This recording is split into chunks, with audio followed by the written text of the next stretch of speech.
Hello guys, I'm Jonathan Deep. I'm Emilio Santoscoy. And we are the Movie Colonels. Yeah.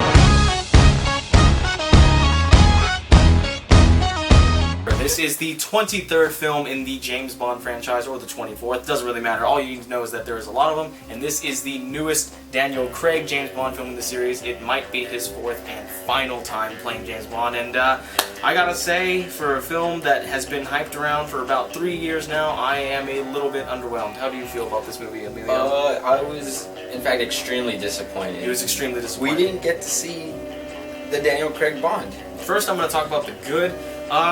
I gotta say, Sam Mendes, this is his second time around directing a Bond movie, and I gotta say, he did a great job directing this movie. The first 10-minute sequence taking place in Mexico City is one of the best opening shots, or opening scenes for a Bond film that we've seen in a while, from just the landscape, the cinematography of that entire city, because it takes place on the Day of the Dead in Mexico City. It's just shot beautifully, it looks great, the colors, the textures, everything about it was just fantastic, including the camera work, and just that entire action sequence going from Bond running away from a rooftop that is falling to a magnificently filmed helicopter sequence, and the fight on that helicopter sequence was just fantastic. That was great. What also worked for this movie for me was that the performances in this movie were still pretty good. But just because the film is shot well, and it's acted well, and the action sequences are good doesn't necessarily mean that the film is perfect. In fact, this movie is far from perfect. I even said that I was underwhelmed. And the aspect that I am underwhelmed is the aspect of this film that should have been its main component. The heart of this movie is its weakest point, which is the story itself. And Emilio, how did you feel that this story escalated? It was nothing new. It was things I was expecting. Very predictable. It tied like everything in the movies together, and I was like, okay, I didn't see that coming. And that wasn't even my main problem with this movie. I guess I'm just going to discuss the bad now, because you kind of took all the good. The main problem with this movie is that we didn't get to see Daniel Craig Bond. We got to see a Roger Moore Bond, Sean Connery type thing, very swagger, very slick, not really any emotional character. The thing that people loved, I loved about Daniel Craig's Bond is that he brought this dynamic attitude from him. Kind of like a physical tenacity. Something that was really different. Yeah. He wasn't so structured and composed all the time. You saw Bond break down and go through emotional things in like Casino Royale and Quantum of Solace, and that really helped you resonate with that character, which made him an even more enjoyable Bond to watch. And that's the thing. It makes you root for him. The villain played by Christoph Waltz is probably the most disappointing aspect. The anticipation leading up to me seeing this movie. Most of my anticipation wasn't even looking forward to Daniel Craig's performance, it was looking to Christoph Waltz, because you see him in such great movies like Django, Inglourious Bastards, and you can't wait to see him tear it up as a Bond villain. It's like, okay, you know he's going to be menacing as heck, and he's just going to tear it up.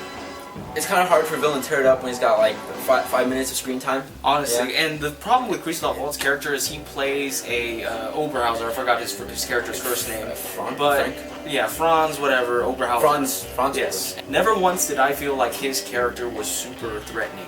There was a villain that was the most threatening in this entire Bond series, or these Daniel Craig led Bond films. It was a character like Raul Silva from Skyfall, who was intimidating and menacing because he had a motive. You could understand where he's coming from. Christoph Waltz, his character was a villain that was more of a type that just liked to talk. He just talked. He never really showed us how dangerous he could really be. He's a typical Bond villain. He was a guy behind the desk. And the problem is when you have a talent, an acting talent of the caliber like Christoph Waltz, a man who has won an Oscar twice for playing dynamic characters, the first Oscar being a guy playing a Jew hunter, someone menacing, you would expect them to at least make his character somewhat, I guess, I don't know, not three-dimensional, but just give us something. It felt like they didn't give us enough of him. And give us what we want. And when it showed him in the movie, or his final scene in the movie, it's just like, oh, okay, you could have really written him out of the entire movie. You could have had any other actor play his character, and it would not make a difference, because his character, the way it was written, the way